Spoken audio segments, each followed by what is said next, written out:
Whitney throwing her tied out of the pram, that would be a fun one. Oh yeah. You know, having an emotional breakdown every single time she, like, you know, gets blocked on Instagram or something. There's always one. This is why I think that, like, you could do black and white, not a black and white, gold and silver again. Like, the characters had a bit more character to them. Yeah. And, like, I don't know, you didn't play Let's Go Pikachu or Eevee. Yeah, I only try to jazz up the gym leaders a bit, like... They give the gym leaders a bit more personality to each of them. Not necessarily good ones. No. Like, Blaine is a game show host. That kind of suits them, in fairness. Yeah, like the whole, like, get the question right and you go through. That's what I was thinking, yeah. It kind of... off of that one little premise, like, right, let's make this into a game show. No, I like that. I like that. Yeah. Like, there's... At least as I said, at least there's personalities, not just, like, flavoured, like, trainer of the week. Where, like, I think some of them... Like, I know, like, in the... Oh, yeah, that read you very well. Fucking Absol. But, I think, like, even... I'm still half convinced Absol is, like, part fairy. Dark fairy. If you look at it and you think like it would become a fairy in a sense, but no. Even Mecha should be part fairy. You think so? Yeah, but no. It's got wings. It's got fairy wings. Little dainty fairy wings. It absolutely does. But no, alas, your hopes and dreams have gone unanswered. Said no, this thing's a fucking fairy. In fairness, it's an imp, so like that kind of does check out. Like, but that's the thing with some of the gym leaders. Like, I think what the last few gens have done, right, they've been very much insistent that the gym leaders have have a shoot job first and a gym leader second. Yeah. Especially in the most recent set, where, like, you know, since the 3D era started. Yeah. They've definitely been trying to make them look like actual characters and personalities. Yeah, and like you can say. Maybe that was since it's 3D, or maybe since Black and White. Like the fact that the gym leaders came in to defend you. Black and White, I think, had that, yeah. Well, no, in fairness, like they've... Oh, hello, Block. Oh, sorry. Hello. We'll talk again in a bit.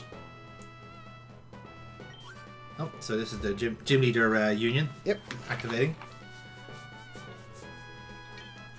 The people in my town are like literally crawling at the door going, kill. Mm-hmm.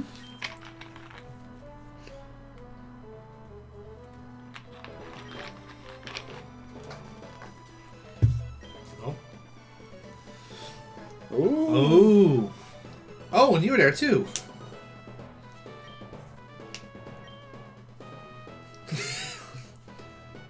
Zoroark being like, dude, I'm right here. Literally, I'm like, I know I'm just here to put up illusions, but like, talk to me.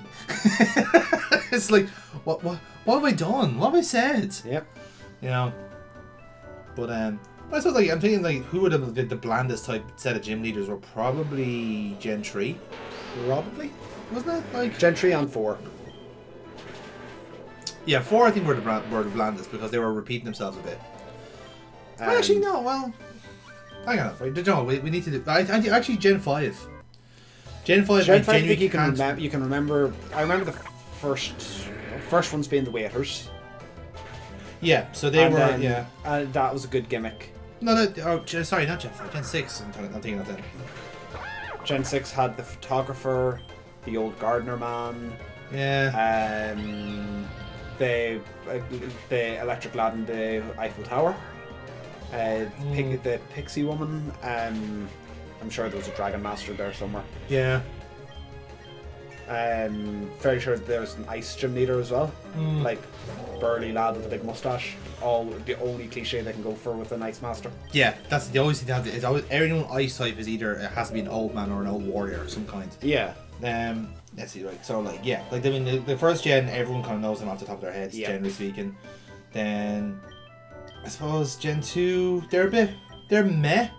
But I think like even in those little bits, they did have a bit of personality. They had more personality than Gen 1s. Yeah, like Morty had a story based to him, especially in Crystal. Chuck, Faulkner, and Bugsy fairly forgettable. Yeah, Jasmine had a thing with Ampharos, I suppose. Yeah, Jasmine is memorable. Claire was memorable. Chuck with the boulder, remember that bit? Chuck and the boulder. Yep. Whitney and her mill time. Oh no, it was Chuck and the boulder, and then Chuck's wife outside in the island going like, oh yeah, he's gotten fat. He's gotten fat here. Fly home. which I think is hilarious. Yeah. Yeah, they were decent. 3 had. So Gen 3 then was not. Well, you fight your dad. You fight your dad. That's it. The one canonical dad in Pokemon. Yeah. Flannery was still crack in fairness. Flannery was okay. Watson had the generator. Yeah. Yeah. Tate and Lisa first duo. There was something. The first and only one. Yeah. Wallace. Oh, no, not the only one. Yeah. Well, in fairness, the Hoenn was a group of first. Hoenn had some good ones in it. Not necessarily saying they're the most memorable, longest lasting. Well, just on that, right? So Norman was the first time you fought your dad as a gym leader. Yep. Tate and Lisa were the first double gym leader, and then Wallace was the first gay gym leader. So it balances out quite well. And then Juan was his skilled lover. It's like he left me for the Pokemon League. What a bitch. Anyway, battle. Then Gen 4 had you beat the Sun as the first gym leader and the Da as the 6th gym leader. Yes. Yeah, Clay was good crack. I liked Byron, sorry. Yeah. Yeah. Fantina, good. Crusher Wake, yeah. Crusher Wake that could be 3 Gen 4 or Gen 5. Literally, yeah, because like they've done a lot of pro wrestler characters. He's so forgettable. Yeah. Maylene was probably like out of the bunch, probably Maylene and Candice. But then that's because they had the cartoon to tie in as well. So. Yeah. The 8th gym leader for that, whatever his name was, the yellow hair lad. Volkner, yeah. Very forgettable. Very forgettable. Yes, Gen 4 wasn't the best. Wasn't the best for them. Yeah. Gen 5, yeah, you had them. You had Leonora, who had the Watchhog. Yeah, the Watchhog. Oh fuck yeah. Berg had his art gallery. Eliza was the fashion.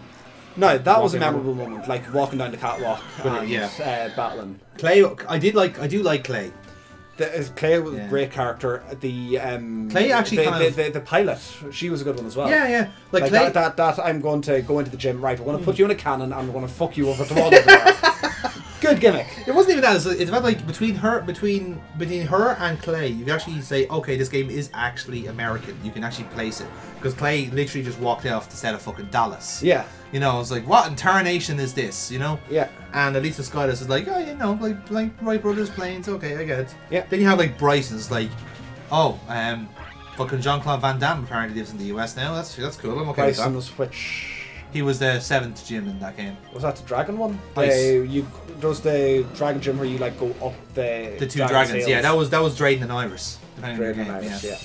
But then again, that was a decent gym. Again, I think when they had to do like little puzzles and stuff like that, kind of makes you remember the gym more so than the trainer. Yeah. But I suppose like Iris and Drayden did have plot stuff to them as well. So Yeah. And they came to your rescue at the end of the game as well. They did as well. Yeah. So the Gen 5 ones, they actually do bump a little bit. Except for the waiters, because they were secretly ninjas. Good point. Yes. How long have we paused here? No. What have we got here? So Charon and then Roxy were in the sequel. Oh, Roxy was like the first voice lines in the series because she was singing. Yeah, and then Marlon was there as well because Marlon took over from Bryson, I think. Don't remember at all there. Yeah, he was the surfer dude, but he was gassed because he was tanned like top half and then like completely white. Like he was all tanned this here, like his whole top half, his torso were tan and his feet are like bleach white. Fair enough. Which is funny. Don't remember that in the slightest. Okay, yeah, no, definitely like Gen 6 are definitely the most obscure because like you got a bug. Do you remember Grant? Grant was the Rock gym leader. He was. Well, I'm actually surprised. You've got Olympia. You've got Wolfric. Wolfric was the Ice Boy. Ice Boy, yeah. And again, like old man, beard. Yeah. And yeah. Because I think I remember trying to get them as you could get them like as a separate challenge in the Posh Boy house. That's it, yeah. The only one that actually stands out there is Karina because she showed you Mega Evolution with her Lucario. Yeah, and that was even badly paced as well. Yeah, and then like Clement was like again he was a time to the anime. Clement was in the anime, yeah. So everything else was a kind of shit. And again, that they actually didn't they phoned in this generation because the badges are called Bug Badge, Plant Badge, Fairy Badge, Iceberg Badge. Like you had fucking different colours and shapes and all this sort of badges. Now just like Bug. Can't think of words. They had the same thing with Gen 7 and the shards or whatever you call them. That's like true. not ultra attack or whatever the Z move. types, yeah. Like they were just like the Z shard. Yeah, adjective noun. Yeah. And then like then obviously they took a break for that for Gen 7, and then when they got back at it, then was the Gen 8 guys. So you had Milo, Nessa, Kabu. They were all fairly forgettable as well. I like Pierce. Pierce is a good crack. He was the first Dark type gym leader. Yeah. Again, they went like you remember the gyms more than you remember them. Yeah, essentially, yeah. I suppose Bay and Alistair were crack as well for the version exclusives. And then the Paldeans, then you had they actually, now in fairness, like the Paldeans actually got back to making you care about the gym leaders. Larry. Oh yeah, well, I think we all emotionally relate to Larry on a certain degree. Absolutely. It's like, this is a man who knows this is a job. He hates it. You don't like him either, but like, do you know what? It's good. Yeah. It's fine. The fact that like because he's also part of the Elite Four. Double shifting. Double shifting. I think that's more of a commentary on the old fans. Yeah. David Naz was like, hey, so they asked me to become part of the Elite Four, but they said they wanted me to do something different. They thought it was a bit too boring, so I got flying types. It's just fucking beautiful. I love it. He's just so normal. That's the best thing about it, is that he is just he is a guy in a suit, and that's fucking it. That's all we need. And even then, Pokemon can't help but just like the white quiffs in the hair are like fucking like streaks essentially. So funny. Iona's good crack as well, the streamer. Yeah. She was good fun because she was actually like very clearly a piss take on like Twitch and that whole setup. But she's a piss take on the e-girls because they're all completely vacuous and completely facetious. It's like, oh yeah, no, we're good friends. Off camera. Anyway, right, so, as I was saying. Come on, let's pretend to be friends, you know? They had some good moments, but like there's still quite a lot of criticism that you'll give on Scarlet and Violet. We should be coming up in about 10 years now since X and Y came out. Oh Jesus! So now's about the time where nostalgia starts hitting, and you know what? X and Y was actually a really good game after all. It really fucking wasn't, lads. Get over yourselves. Just wait for it. I know, but we all hated Gen 5 at the time. You see, I get this as well. This is how the internet works, in that like people who grow up with this certain thing are nostalgic for that certain thing, and that's fine. Like that's again, roasting the glasses like come in all shapes and sizes in a sense. Yeah. I get this a lot with wrestling in a sense where like people are now going like 6 years ago. Roasting the glasses haven't made me like this fucker any better. No, the game still sucks. That's still shit. Yeah, but like certain wrestling things will have happened like say 6 or 7 years ago where we know this is the trough. This has always been the trough. Like compared to like the peaks of like of now to a certain degree, and then the peaks of like the 90s when we were growing up and it actually was really cool because there was an actual war, there was a fight on, and now we're like. You're having this now. You're in this kind of era of organized fun. You have people who had grown up in the era of organized fun going, "Oh, guys, remember when Seth Green was a general manager?" I was like, "No, I don't. Do you know why? Because it was shit." But that's Seth Green like Chris Griffin. Yeah. Oh, they did a thing. They did it for like a year and a half, where a celebrity would come on every week to be the general manager, and they'd have interactions. It was terrible, James. It was awful. Yeah, it was awful. Bob Barker was there. William Shatner. The little ginger lad out of Buffy. Yeah. Oh, for fuck's sake. Quite literally, Jeremy Piven. Oh, they're all these other dickheads. But like genuinely, like that was a shit time in wrestling. But people are now nostalgic for that because that's what they remember. Yeah. You know, and like I don't blame them for that. It's just like, oh, well, sweet summer child. You just don't know when you don't remember when wrestling was good. Yeah. So when they watch actually something good, they go. I would think the nostalgia cycle will break with this though. Unova will be the last nostalgia based one.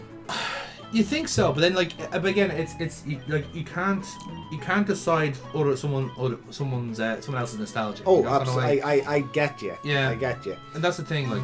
Oh, okay. So wait, what did you go for here? We have one egg. Yeah. So again, I've kind of just like literally just picked them at random. So you can kind of guess from the name possibly. Okay, here's hoping you hover over the name and we can guess. Oh yeah. Do you remember what this is? I don't actually. Okay, Callum.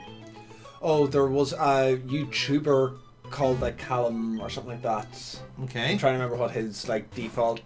Yeah, that's Hoodlum Scrafty. Ah, okay. That was a that's reference to. Oh, very Battler. good. Hoodlum's Crafty. Yes. I know you're talking So about. that's That's a reference his, to him. Yeah. Okay, that's good. Actually, that's a nice little hot tip. I like that. Actually, genuinely, yeah, I'm good with that. And there you go. I actually don't like. I actually don't dislike Scrafty. I think it's quite good. Oh yeah. I really like the Scrafty in this game, the grass type one, because it actually is a really strong grass type. Fair enough. Controversially enough, Pure grass or I think it's pure grass. Yeah, Okay. yeah. But like again, it's a grass type with bulk and actually has decent moves to suits. It was like, yeah, good stuff. I mean a grass type of bulk Meganium. Yeah, but like again, moves to suits. Yeah. But yeah, but that's the thing. Like, I think with that kind of degree of nostalgia, it's like I think unless you had something to overwrite it, like in fairness, X and Y and Sun and Moon were in fairly close proximity to each other years wise. Yeah. So I think there will be certain people that like will always contrast the two and go, yeah, okay, well I miss X and Y, but like at least Sun and Moon were better, you know. Or actually, on that point, I think more people will be more nostalgic for Auras than they would be X and Y, because Auras was an actual genuine improvement on the mechanics that X and Y Yes, brought but people in, also got pissy at Oras for not having a battle tower. which I would agree with. I would actually totally agree with that. Considering like it was in Emerald, like the Battle Frontier was not hard to do. Do you know what it was? It's because it was one in X and Y. They didn't want to do it twice. No, they gave you literally the same one from X and Y. Yeah. It wasn't like a battle factory and a battle whatever. At least that would have been remotely interesting, you know. And like I said, they just kind of dropped the ball on that. Or again, they ran out of time. You don't know with these games sometimes. Yeah. But at least like Auras, I think will actually like resonated a little bit. But yeah, that's the way it's going, you know. Yeah. But So I mean, is Callum going to be a friend or not? I think I'll put him in tier 3, I think, or possibly tier 2. Like I said, I don't have like the types are covered as it is, and he's bulky enough that maybe if we need him for, And he is boxy. yeah, Which, like we've covered those bases quite a bit. yeah. Like I said, like I think I'm only being fair. I think I got like his grass crafty in number 2 in box 2 because it is actually genuinely interesting. And then like for anything like that, you have other you have other fucking Pokemon there that will be of interest, and also pseudo legendaries and starters and all the like, you know. But yeah, so we're in this new town. Funny enough, there's actually a little side mission here that I'm going to do as well. But the next bit of plot is just up the road. So yeah, again, it's that usual kind of trope where like either the tail end of your adventure is in the snowy caps. So yeah, and why is that always a thing? Snow is tougher conditions to work your way through. Pretty much, yeah. I mean, I'd always believed, like, I think the only game that actually flipped that was that we played as Prism, where it starts off in a snowy area, and like you have one of your first Pokemon you get is a Snorlax, which is like that flips it quite well. Yeah. Imagine having to like start off your adventure with an Ice type. You know, that is actually quite tricky. Like, and again, like but that also means like by that logic you could get quite decent access to a Glalie or a Frostlass early on, which is pretty broken. But even then, that is at least a start to say, okay, we're actually doing something different here, you know? Yeah. Like I always said, like I think there is one fan-made game there that does actually make you let you choose. Oh, nice payback. Yeah. It actually lets you choose your starting town, and you basically work around from there. Like that, I think, is a good mechanic. It's very hard to implement in real time, though. You know, because there was a ROM that I played again years ago, which was Gold and Silver. But you can make your way to the towns in any order. Crystal clear. I played it. It's excellent. They adjusted all the gym leaders accordingly. Fantastic. It isn't nuts how a fan has done level capping better than actual Pokemon games. There was still issues with what was done, with what he had ready, but. But again, that was like 10 years beforehand. Oh yeah. Like you got hindsight, power of hindsight now. If you did it again, you do it better. Oh yeah. It is just a simple calculation, you know? Where it was like in Crystal Clear, it was just like, hey, level 1 is going to be this range, 2, 3, 4, 5, and 6, and that's a calculation. Whereas nowadays, if you're doing a level cap, you are basing an average of the party, your gym, taking into account the gym badges, and then doing basically a -5 or +2 to each. Now that's it. Like it's a simple calculation. Like I think we had said, like, going into Scarlet and Violet, that was something that we had hoped would be a thing. And they kind of half did it. Like, except they didn't modify the levels. No.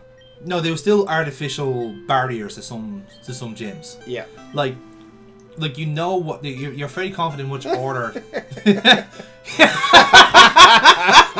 Gibble. Okay, so this lad's a shiny hunter? Gibble. Yeah. Which I think is hilarious. It's like, do you want to go upstairs? I wouldn't.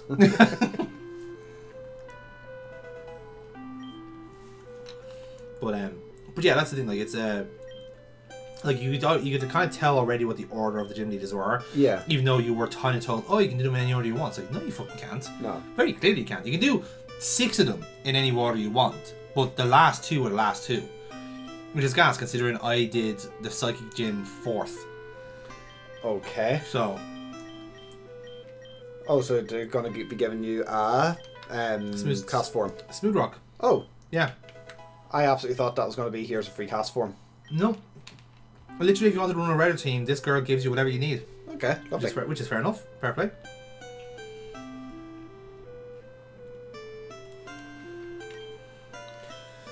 Yeah.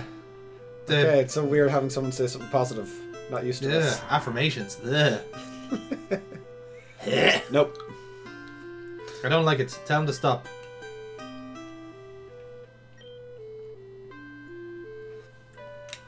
I mean, a parasol lady would say that. She literally is holding a parasol all day. Yeah. Oh, lovely. You got a new speaker. Like, it's literally part of her personality. Yeah. Yes, we forgot this is a dictatorship. So, had you a guide open in front of you telling you where to? No, I actually was. I just like took this you chance just to happened to look look at around. the right point on that rock for the TM. Yeah. No, well, any point on that rock is you get to the TM. Right. Yeah. Okay. I don't do everything in this area, but I did try and find. With a bit of downtime, I kind of explore, and I know there is I was aware of one thing in this town that is interesting. So. Is it going to be another statue to an ogre? No, it's not. But hey, Tim Revive's gonna get a fire blast. Won't say no to that. I don't think I've seen you use the taxi service all game. I used it there a while ago to go back to Helios. I thought you just used Fly to go back to Helios. I used the fly to go back, yeah, but the thing is, if you use the taxi service enough, you get it for free. Oh. Or you give them the taxi machine piece, and you do it that way. Yeah. Yeah, just where is the 8th gym leader, or just maybe yet promote somebody. Call me silly, like.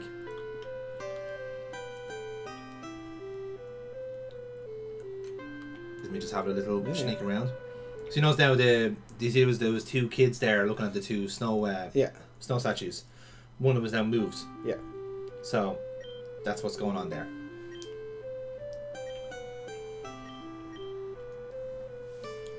So now Munchlax. So basically, as the more you're wandering around town and looking at those statuettes, there's more of them are popping up. Ah, okay.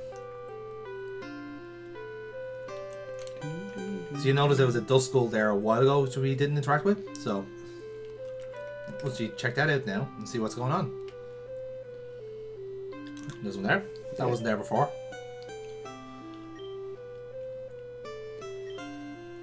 Very good. I'm going to guess we're going to hit one, and it's. Oh wait, no. This is actually. The Snow Runt. There you go. You're dead on the money. So we have an Eevee this time.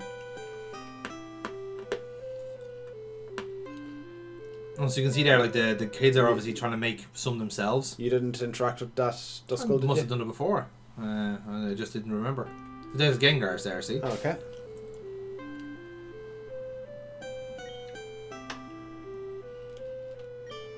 Yeah.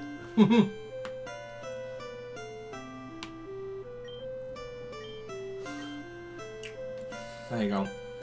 So why did you do this so fast, and why did you like ghosts?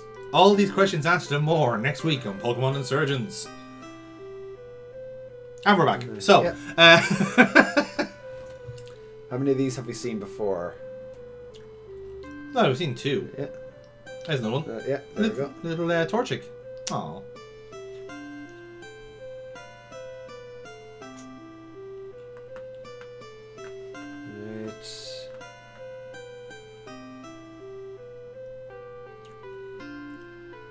Oh, there's another one. Yeah.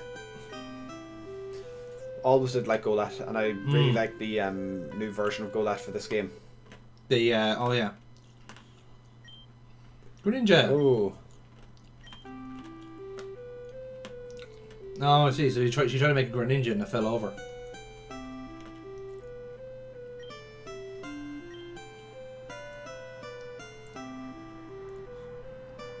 He's trying to make up some now to see who's actually doing it. Oh, Jigglypuff. There you go. There you are. And there's a Trevenant. That's pretty cool. It's all starting to fill out now. Yeah. And I'm looking at this being like, are we supposed to like figure this out before enough statues have been made? That's what the two kids are statues. Like, Yeah. No, but we've already had that puzzle already. So the cockatrice Pidgey.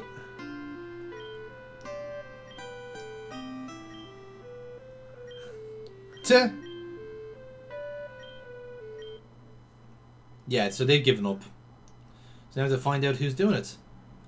Oh, hello. The Mischievous. But it's not just a normal Mischievous, old James. That's nice, Mischievous. It's a Christmas Mischievous. A Christmas. A Christmas Mischievous. Really well done. Yeah.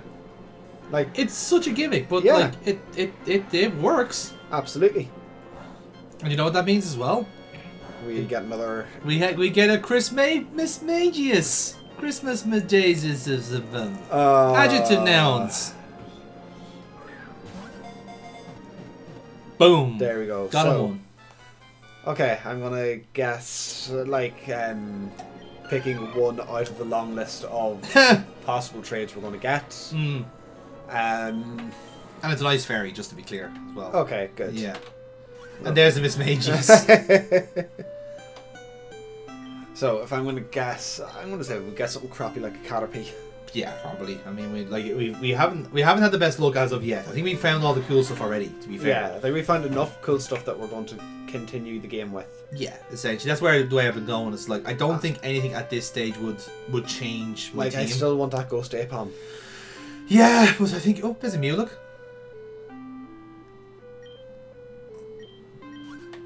Nope. Mew.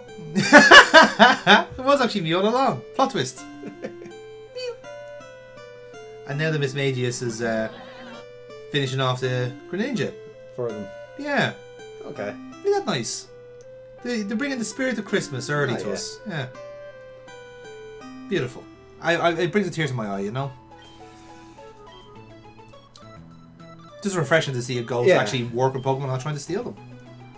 Like, it kind of just makes you think, would they ever put out, like, a one-off DLC for, like, like Halloween is coming up. Could they make, like, a Blood Moon event for the Scarlet and Violet? A really big Delibird.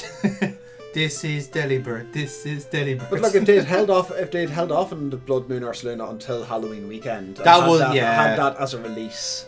Or like a Blood Moon Trevenant or something like that. Yeah. Or Punka, or Gorguys, whatever it's called. Like, that's the kind of DLC you'd be hoping, like, some half an hour in length. Yeah, just a bit of fun, yeah. Oh, they'll do something for Halloween now. They'll do like a Trevenant event. They'll do the They'll raids. do terror raids. Yeah. But like I said, I think those events, they are a bit tougher to program. Those that actually take some level of premeditation. And, Oh, absolutely. And again, it's still a ludicrously small team for what they are. And how they've been allowed to stay such a ludicrously small team, Yeah. I don't know. Like, I'm not saying become Assassin's Creed and have, like, run by committee. No, that's not what we're asking for. Jesus, no. But like I said, you do want to actually again. I think that team do actually picking out where they want to go. They travel around. Yeah. And again, I love the fact that their two big aspects of their trip to England was curry and football, which is a grand way of describing English culture overall, bar fighting and racism. Yep. So Shows how I think whenever I was expecting, we had listed out our expectations for the England game. Yeah. And I had thought it was going to be like Knights of the Round Table. But that would have been, that's kind of where I thought it was going to go. And in a weird way, that's kind of what I was hoping. But that's just it. They're not going the direction you're expecting. They're going in the direction that they see and observe. And then But again, I suppose that's also why they've kind of kept the team as small as it is, because who they really brought on? They brought on like only 1 or 2 actual Gaijins into the team. You know, if you count Toby Fox as one for the music, you know, so maybe 3 or 4 Gaijins, and that's it. But it's still a predominantly Japanese team, so they still pick out certain things. Again, that's why I kind of like about the Japanese kind of view of certain things, because they see things that we don't, and that's what kind of like bleeds into their games as well. Like, you good fucking luck trying to figure out anything Kojima's saying, in a sense, where how does he get like giant nuclear robot with legs? Grant, we would have called it something like Nuke Robot or Robo fucking something, not Metal Gear. That's what I'm saying. Like, it's that kind of like that extra step of logic where like that is not in our fucking like vocabulary. That's not in our remit. You know, when we were playing Deadly Premonition, for example, the guy there was just a really big fan of Twin Peaks. So, but what he did was, as a fact finding, he went to literally the Middletown, USA. He went to town Vermont, brought the team with him, and they just basically stayed there for a week or 2, collected a whole lot of like photographs and like views and all this stuff, but talked to people, and they kind of basically got a bit of a cross section of American society. That was a good way of doing it. So like, obviously the same logic is for when they're doing these Pokemon games now.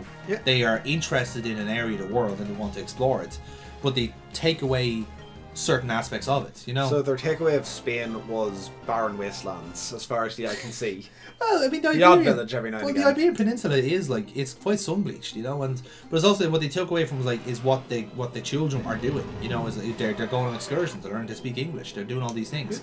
That was like the school life was a big thing of what they took away from, you know.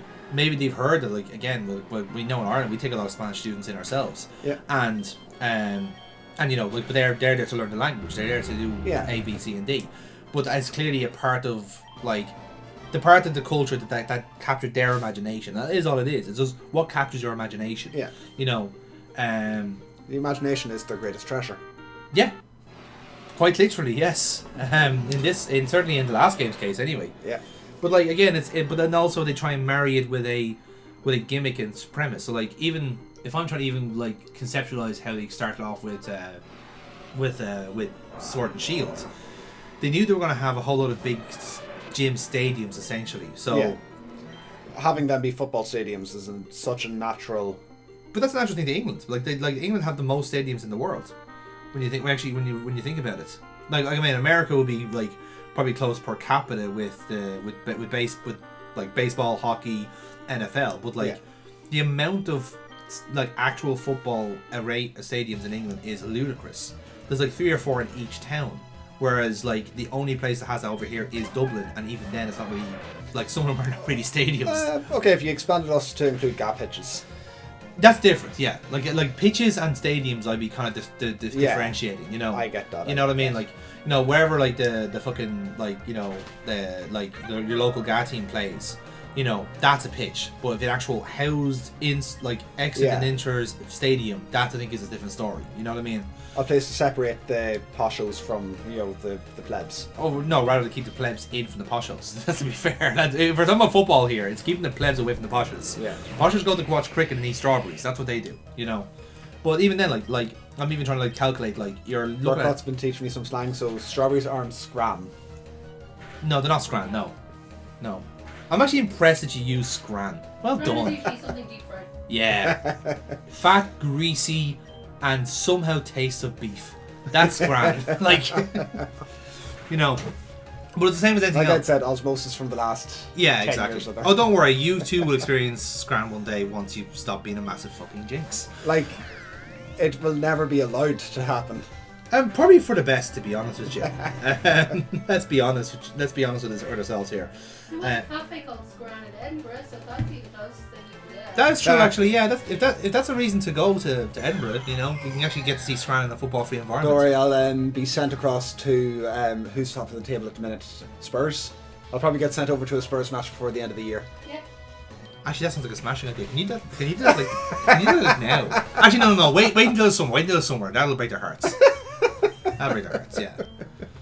Which is a shame because they actually do like this kind of version of Spurs, but they must be sacrificed. Are you still salty over that Liverpool? I have gone over it now. Yes, I have. Enough time has passed that my vitriolic rage has died down from it, and it's just, you know, at the time I thought it was a big conspiracy against me personally, but no, it is just general incompetence, and that's all. Oh no, it it's is. also a conspiracy against you because I told you I was watching that match. Yeah, in fairness, that was you, and you should be thankful you're still breathing. But sure, no. we've moved on. We've moved on. But that's I'm forgiven, right? no.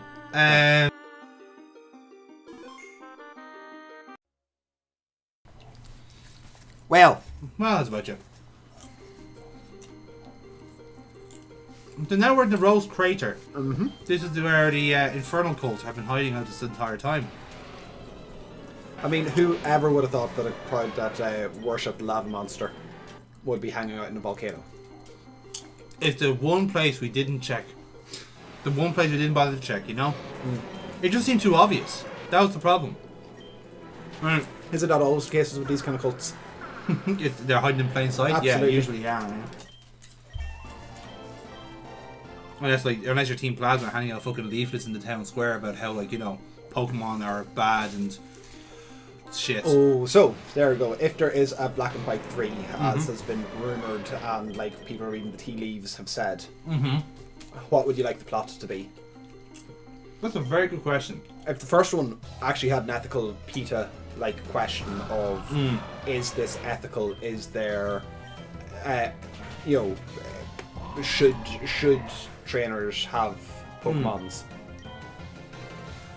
And then they kind of said, right, nah, they're just about world domination towards the end. And the second one had like a split between the original Plasma and Neoplasma, I think is what they call themselves. Yeah. No. Where Neoplasma were just, we want to kill the world. Yeah. I have two lines of thought on it. And it's kind of involved, like, you could just do like a paint by number sequel to Black and White 2. Well, the story's pretty much done at that stage, you know, so you have to do a big time skip to make it matter.